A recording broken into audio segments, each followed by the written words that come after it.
ये जो मशीन है आपकी, उसमें भैया का तीसरा नंबर है बटन, तीसरे नंबर पर दबाकर भैया को विजयी बनाएंगे।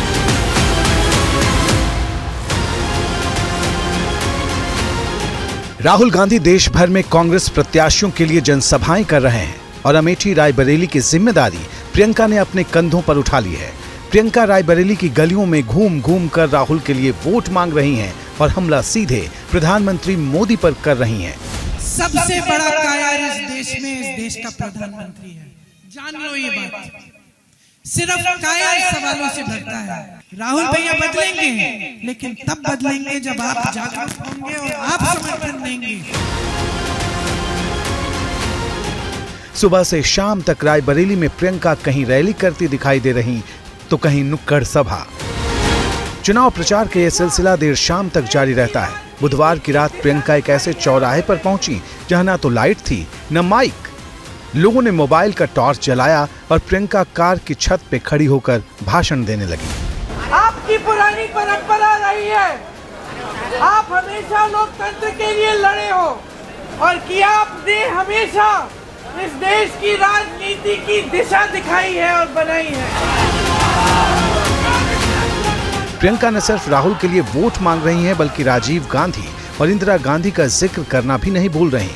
बीजेपी के विरासत वाले हमले पर प्रियंका ने गांधी परिवार के गढ़ से पलटवार किया। नेता समझ गया है, चुनाव के समय में आऊंगा, धर्म की बात करूंगा, जनता के जज्बातों को उभारूंगा, वोट मिल जाएगा।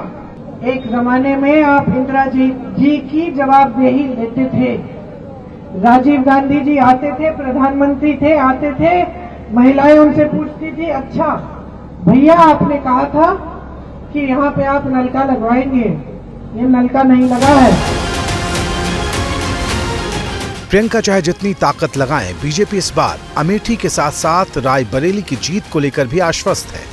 12 मई को अमित शाह और 13 मई को योगी आदित्यनाथ यहां जनसभा करने वाले हैं और राहुल पर सियासी हमले लगातार जारी हैं। राहुल बाबा की स्थिति ये है कि राहुल बाबा अमेठी थे वायनाड गए, वायनाड से रायबरेली गए। मैं बताता हूं राहुल बाबा, रायबरेली में भी आप फाड़ने वालों हो, आपके लिए अब एक ही जगह है, रायबरेली से सीधा इटाली जाकर स्थिर हो जाओ, एक ही जगह बाकी रही। 20 मई को रायबरेली और अमेठी में वोटिंग है और गांधी परिवार के इस गढ़ को जीतना कांग्रेस के लिए नाक की लड़ाई जैसा बन गया है।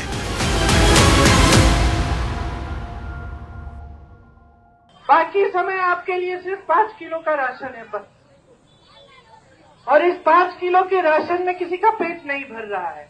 मिल रहा है, ये अच्छी बात है, लेकिन इससे भविष्य नहीं बनेगा, इससे आप आत्मनिर्भर नहीं बन सकते। मैं आज किसी भी नौजवान से पूछूं, मैं तुमसे पूछ रही हूं, अगर मैं तुम्हें बोलूं कि मैं तुम्हें ये लोग 5 किलो का राशन दे रही हूं हर महीने, या फिर तुम्हें रोजगार दूंगी, तो तुम कौन सा चुनोगे? रोजगार चुनोगे, क्योंकि रोजगार से खुद कमाओगे, आत्मनिर्भर बन जाओगे, किसी पे निर्भर नहीं रहोगे। तो आपको समझना पड़ेगा कि जो राजनीतिक दल इस तरह की नीति बनाएगा जिससे आप निर्भर रहेंगे लेकिन आप आत्मनिर्भर नहीं हो सकते, आप अपने पैरों पे नहीं खड़े हो सकते, उसकी नीति ठीक नहीं है। ये आपको गहराई से समझना पड़ेगा। यहाँ आपके क्षेत्र में जागरूकता हमेशा से रही है, 100 सालों से रही है। हमारी और आपकी बहुत पुरानी एक परंपरा रही है, राजनीतिक जागरूकता। जो आपकी जागरूकता थी, आपके किसान यहाँ 103 साल पहले आंदोलन कर रहे थे, और जब पंडित जवाहरलाल नेहरू जी को सुनाई दिया कि यहाँ पे आंदोलन कर रहे हैं किसान, कि गरीब किसान इतने बड़े साम्राज्य के खिलाफ खड़ा हो गया है, तब वो यहाँ आए। अंग्रेजों को पता चला कि जवाहरलाल नेहरू यहाँ आने वाले हैं, तो उन्होंने सब जगह नाकाबंदी कर दी। पंडित जी एक ट्रक में बकरियों के नीचे छुप के यहाँ आए किसानों से मिलने के लिए, आंदोलन में शामिल हुए, और जब किसान गिरफ्तार हुए तो जवाहरलाल नेहरू जी भी उनके साथ पहली बार गिरफ्तार हुए। ये आपकी परंपरा है। आपकी एक और परंपरा है कि जब आपको लगता है कि नेता से कोई गलती हो गई, आपको पसंद नहीं आई बात, तो आपने दुरुस्त करने का काम नहीं किया। आपने इंदिरा जी जैसी महान हस्ती को भी दंड दिया, एक चुनाव हराया क्योंकि आप नाराज थे। आपने कहा कि जो इनकी एक नीति आपको पसंद नहीं आई। इंदिरा जी आपसे नाराज नहीं हुई, इंदिरा जी आपका आदर करती थी। वो समझी कि आज अगर मैं हारी हूं तो जनता मुझे कुछ कह रही है, मुझे सुनने की जरूरत है। आज के नेता क्या कहते हैं? जनता सवाल उठा रही है, मुंह बंद करो, इनका गिरफ्तार कर लो, बंद कर दो, सवाल किसी को नहीं उठाना चाहिए। आज की सरकार क्या कहती है कि नीति बनेगी लेकिन जनता के जरूरतों के आधार पर नहीं बनेगी। नीति बनेगी तो बड़े बड़े खरबपतियों के आधार पर बनेगी। आज की सरकार क्या कह रही है कि किसानों को गरीबी की दलदल में रहने दो, इन पे टैक्स बढ़ा दो, इनकी हर चीज को महंगी कर दो। ये आंदोलन करेंगे। 600 किसान शहीद हुए आंदोलन में, इनकी सुनवाई नहीं होगी। आज की सरकार कह रही है कि बड़े बड़े खरबपतियों की कर्ज माफ कर दो।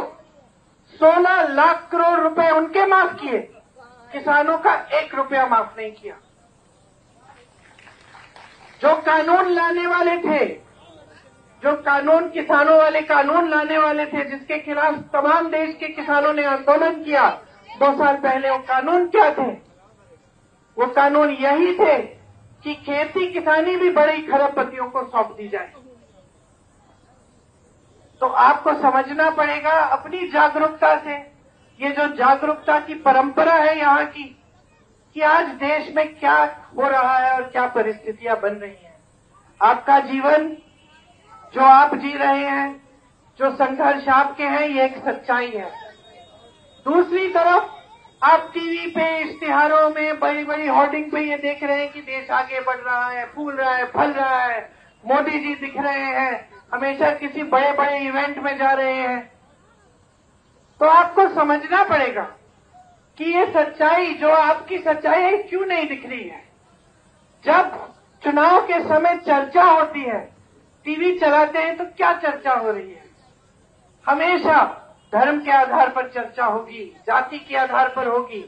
जो फिजूल का मुद्दा उठाना है इनको, कभी कह देंगे कि कांग्रेस पार्टी आपकी भैंस चुराने वाली है, कभी कह देंगे कि एक्सरे की मशीन लाकर कांग्रेस पार्टी आपके घरों में घुसेगी और आपके गहने ले जाएगी। प्रधानमंत्री कह रहे हैं, इतना बड़ा पद संभाल रखा है, उस पद की गरिमा को नहीं देख रहे हैं। जो मन में आया वो कह डाल रहे हैं ताकि आपका ध्यान भटक जाए। जो टीवी पे दिख रहा है, आज सारे टीवी के चैनल बड़े बड़े खरबपतियों ने खरीद रखे हैं। सवाल पूछते हैं तो सवाल भी उनके कहीं और से आ रहे हैं। वो ये सवाल नहीं पूछेंगे किसी भी पार्टी से कि आप बेरोजगारी को कम करने के लिए क्या करेंगे। मैंने पूछा, कल एक पत्रकार आई थी, ऐसे ऐसे फिजूल के सवाल कर रही थी। मैंने कहा, जरा आप मुझे बताइए कि आप मुझसे क्यों नहीं पूछ रही हैं कि कांग्रेस पार्टी जनता के लिए क्या करने जा रही है, हमारी नीतियां क्या हैं, हम महंगाई को कम करने के लिए क्या करने वाले हैं। ये सवाल क्यों नहीं उठ रहे हैं? ये सवाल इसलिए नहीं उठ रहे हैं क्योंकि 10 सालों से मोदी जी की सरकार ने कुछ ऐसा काम नहीं किया जिसके जरिए इन सवालों का जवाब दे पाए।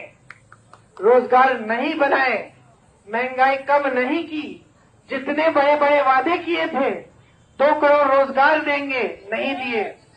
सारा काला धन देश में वापस आएगा विदेश से और उसमें से 15-15 लाख आपके खातों में डाला जाएगा, ये भी उनका वादा था, पूरा नहीं किया, जुमला था। चुनाव खत्म हुआ, उन्हीं के गृह मंत्री ने कह दिया, अरे वो तो चुनावी जुमला था। नहीं पा रहे हो खेती, यहाँ ओले पड़ते हैं, नुकसान होता है, भुगतान भी नहीं मिलता। आवारा पशु ऐसे घूम रहा है कि पूछिए मत। 5 सालों से ये सिलसिला चल रहा है। रात को किसान बैठता है खेती में पहरेदारी करने के लिए। आपकी ड्यूटी तो 24 घंटे की ड्यूटी कर दी है, कोई पूछने वाला नहीं है। और मैं आपको बताना चाहती हूं कि ये जो समस्या है ना, मैं मिसाल के तौर पे आपको बताना चाहती हूं कि जब सरकार की नीयत ठीक होती है तो कोई भी समस्या हो जनता की, उसे हल करने का काम हो सकता है। यही समस्या जिसका सामना आप यहां कर रहे हो, जो हल नहीं हुई है ये सालों से, यही समस्या छत्तीसगढ़ में थी। छत्तीसगढ़ में कांग्रेस की सरकार थी 5 सालों के लिए। वहां हमारी सरकार ने क्या किया?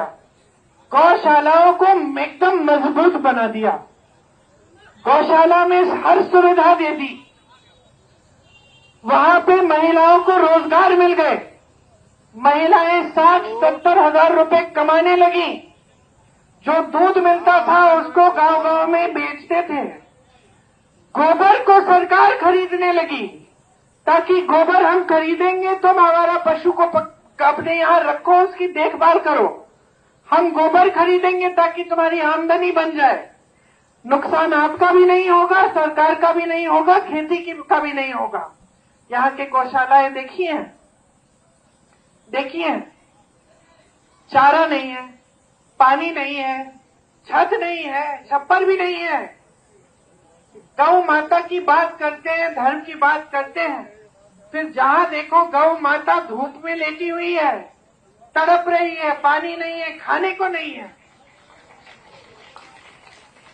2 साल पहले कितने वीडियो निकले थे आपको याद होगा? 40-50 गाय मर रही हैं गौशालों में। ये लोग बुलडोजर से इनको कब्र में डाल रहे हैं, कब्र बनाने रहे हैं इनके लिए, लेकिन चारा नहीं दे रहे, पानी नहीं डाल रहे। ये काम, ये जो आपकी समस्या, ये हल हो सकती थी अगर एक ऐसी सरकार होती आपके प्रदेश में या केंद्र में जिसको आपकी समस्याओं के बारे में कुछ दर्द था, अपने दिल में कोई दर्द होता कि हाँ इतनी बड़ी समस्या है, सब जूझ रहे हैं, हमें इसको हल करना है। लेकिन ये दर्द नहीं है। ये लोग कट गए हैं जनता से पूरी तरह से। आप मोदी जी को जब भी देखते हैं टीवी पे, कभी उनके आसपास कोई गरीब नहीं रहता, कोई किसान नहीं रहता, ये किसी के घर नहीं जाते। इंदिरा जी आपके घर आती थी जब प्रधानमंत्री थी। मैं किसी भी दूर दराज इलाके में, मैं गांव में जाती हूँ, वहां के बुजुर्ग बताते कि आपकी दादी जी आई थी, मुझे दिखाते हैं यहाँ बैठी थी, हमसे बातचीत की, कभी कभी कोई पुरानी फोटो भी निकाल देता है। तो ये है यहाँ की परंपरा। और इसलिए मैं खास आपसे आग्रह करने आई हूँ कि अपना जीवन बदलना है, अपने जीवन में तरक्की लानी है, तो वो पुरानी राजनीति जो थी, जिसके तहत सारे नेता समझते थे कि देने वाले आप हैं, सत्ता बनाने वाले आप हैं, नेता समझते थे कि सेवा ही धर्म है, वो वाली राजनीति वापस लाओ, नेता को जवाबदेही बनाओ। आजकल भाजपा के नेता समझते हैं कि काम करने की कोई जरूरत नहीं है, काम करने की जरूरत नहीं है, क्योंकि चुनाव के समय हम तो धर्म की बात करेंगे, खासतौर से अपनी बहनों से शपथ दिलवाएंगे भगवान के नाम कि भाजपा को वोट दे दो, वोट मिल जाएगा, हम जीत जाएंगे और बाद में काम करने की जरूरत नहीं है। ये गलत है, ये बहुत खराब आदत डलवा दी है आपने नेताओं की। आप सही आदत डलवाओ। मेरे पिताजी को जनता अमेठी में कहती थी, प्रधानमंत्री थे पिताजी, जनता कहती थी कि राजीव भैया हम प्यार तो बहुत करते हैं आपसे, लेकिन इस खंबे को आपने लगवा लिया, तार नहीं लगाया, जब तक तार नहीं लगाया तब तक वोट नहीं मिलेगा। जनता समझती थी और नेता भी समझते थे कि जवाबदेही है, तार लगवा दें, जनता को खुश रखें, तभी जनता समर्थन करेगी। तो ये जो पुरानी राजनीतिक परंपरा है, इसको वापस लाइए, राहुल जी को भारी बहुमत से जिताइए। कांग्रेस पार्टी ने जहां जहां हमने चुनाव लड़ा है और जहां हम जीते हैं प्रदेशों में, आप पता कर लीजिए, जानकारी खुद ले लीजिए, मेरी बातों पे नहीं, कि जो गारंटी हमने चुनाव से पहले दी थी, क्या हमने उनको पूरी की कि नहीं। छत्तीसगढ़ में हमने कहा था हम किसानों के कर्ज माफ करेंगे, माफ हुए। कर्नाटका में हमने कहा था कि महिलाओं के खाते में 2000 रुपए हर महीने में हम हर महीने डलवाएंगे, डल रहे हैं आज भी। हमने कहा था महिलाओं के लिए पूरी बस यात्रा फ्री होगी पूरे प्रदेश में। कर्नाटका की महिलाएं इतनी खुश हैं, तीर्थ यात्रा पे निकल रही हैं, रिश्तेदारों से मिलने जा रही हैं, बस की कोई टिकट की कोई फीस नहीं है, मुफ्त जाती हैं। तो जहां जहां हमारी प्रदेश सरकार है, हमने गारंटी को पूरा करके दिखाया है। जैसे ही सरकार बनती है, गारंटी को पूरा करने का काम शुरू होता है। हम यहां अब कह रहे हैं कि देश में केंद्र में हमारी सरकार अगर आएगी तो मेरे किसान भाइयों, आपके कर्ज माफी के लिए एक स्थायी आयोग बनेगा, जिससे जब जब आपको जरूरत पड़े, संकट में है, आप वहां जाकर अपने कर्ज माफ करा सकते हैं। आपके लिए जितने भी खेती के सामान हैं, वो सारे जीएसटी मुक्त हो जाएंगे। श्रमिकों के लिए 400 से कम मजदूरी पूरे देश भर में नहीं हो पाएगी, एक कानून बनाएंगे। जो 30 लाख सरकारी पद मोदी जी ने खाली रखे हैं 10 सालों से, उनको भरा जाएगा। उन सरकारी पदों में से आधे पद महिलाओं के लिए जाएंगे, दिए जाएंगे। नौजवानों के लिए 5000 करोड़ रुपए का फंड बनेगा कि अगर आप अपना कोई छोटा कारोबार शुरू करना चाहते हैं तो आपको सुविधा उस फंड से मिलेगी। जो स्नातक पास बच्चे हैं, उनके लिए 1 लाख सालाना की अप्रेंटिसशिप मिलेगी। मतलब जब तक स्थायी रोजगार नहीं मिलेगा, तब तक आप एक ऐसी नौकरी करेंगे जिससे आप सीखेंगे भी और आपको वेतन भी मिलेगा, कम से कम 1 साल में 1 लाख रुपए का। मेरी बहनों, आपके लिए जो गरीब परिवार की सबसे बड़ी महिला है, उसके खाते में हर महीने 8,500 रुपए, कुल मिलाकर 1 साल के बाद वो 1 लाख रुपए बनता है, आपके खाते में डायरेक्ट सरकार डालेगी। ये उस बात की पहचान है कि आप घर पे भी कितना काम करती हैं, आप गृहस्थी संभालती हैं, परिवार को संभालती हैं, ये उस बात की पहचान है। हम आपको मजबूत करने का काम करना चाहते हैं। तो इसी तरह से हमारी तमाम गारंटी है। ये तो सिर्फ थोड़ी है जो मैंने बताई आपको, इसके अलावा भी बहुत सारी गारंटी है जिनके बारे में आपको पूरी जानकारी हमारे कार्यकर्ता देंगे। हम इन सब को पूरा करके आपको दिखाएंगे। एक ऐसी सरकार लाना चाहते हैं हम जो खरबपतियों के लिए नहीं, आपके लिए चले। हमने हमेशा उद्योग का समर्थन किया है, उसको बढ़ाया है। आपने यहां भी देखा, रायबरेली में इंदिरा जी ITI लाई, अमेठी में मेरे पिताजी BHEL लाए, HEL लाए। ये सब काम भी किए हमने, चाहे प्राइवेट सेक्टर हो, चाहे सरकारी सेक्टर हो, हमने सबको मजबूत किया है ताकि आपको रोजगार मिले।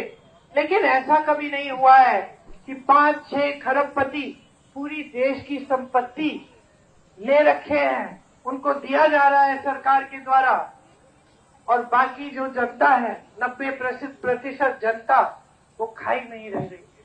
तो इन परिस्थितियों को बदलने के लिए आप भारी बहुमत से इस चुनाव में राहुल जी को जिताइए। आपको एक ऐसे सांसद मिलेंगे जो दिन रात आपके लिए काम करेंगे, आपके लिए समर्पित रहेंगे।